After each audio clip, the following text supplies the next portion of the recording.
I always keep marinara sauce in the pantry, and it's a key ingredient in my roasted eggplant parmesan. I mean, by the time you cook the eggplant, sliced all the ingredients and assembled it, who wants to start making marinara sauce? Not me. So first the eggplant. I've roasted lots of it. Let me tell you how I did it. I sliced 2.5 pounds of eggplant into half moons, laid them in a single layer on 3 sheet pans, brushed both sides with olive oil, sprinkled a teaspoon of oregano over the eggplant on each sheet pan, crushing it slightly, sprinkled a half a tablespoon of salt on each pan, and a half a teaspoon of pepper. Next, I put the 3 sheet pans in the oven at 400 degrees for 15 minutes. Then I turned the slices, rotated the pans, and baked them for 10 minutes more until they were tender. Okay, last pan. Trust me, once you've roasted eggplant, you'll never go back to frying it again. You don't get it all over the kitchen. You don't get it all over yourself. Okay, I've got all the elements. I've got marinara sauce. I've got eggplant. I have to pull some other things together. Half a cup of julienne basil, a pound of buffalo mozzarella in thick slices, 8 ounces of garlic and herb goat cheese, and 1.5 cups of freshly grated Parmesan. Okay, now I'm just gonna layer up all these ingredients.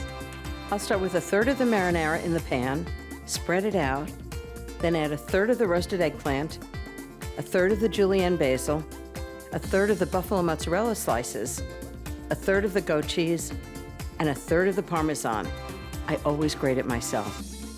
Now we'll do the same thing all over again. Marinara, eggplant, basil, mozzarella, goat cheese, Parmesan, and again, ending with grated Parmesan. Now, how good does that look already? So one last thing to do, I'm gonna make a crunchy breadcrumb topping for the roasted eggplant Parmesan. Just gives it nice texture. So I need about 1 1/3 cups of breadcrumbs. And it's really easy.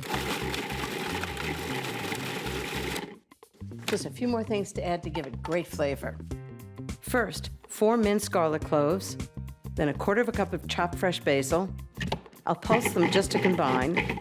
Then I'll add 1/4 cup of olive oil, a teaspoon of salt, and pulse them again, just enough to moisten the crumbs. Okay, that was pretty easy for flavored breadcrumbs, right? Okay, I'm just gonna put these right on top. So this is gonna bake 400 degrees for 50 minutes, and then I'm gonna let it set at room temperature for about 10 minutes so you can cut it easily. And that's gonna be so good.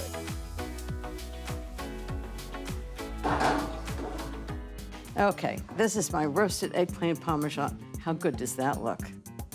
I just let it sit for about 10 minutes so you can serve it. And just make sure it tastes great.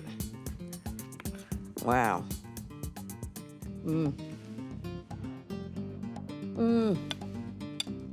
That's really good.